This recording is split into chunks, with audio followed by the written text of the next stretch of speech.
mag-enroll sa law school unless malalaman mo ang mga ito. At ang dulo ang pinakamahalaga. Una, family support.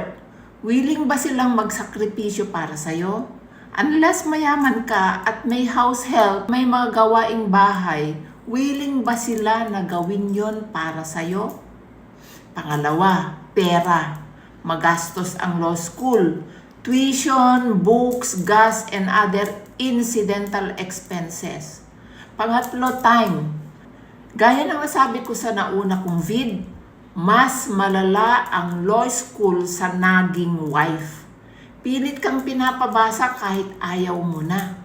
At kung may negosyo ka, baka mapabayaan mo pa. Kung may asawa ka, baka iwanan ka niya. Siguraduhin mo na may i-delegate ka sa negosyo mo at yung asawa mo, siguraduhin mo na payag siya na mag-law school ka.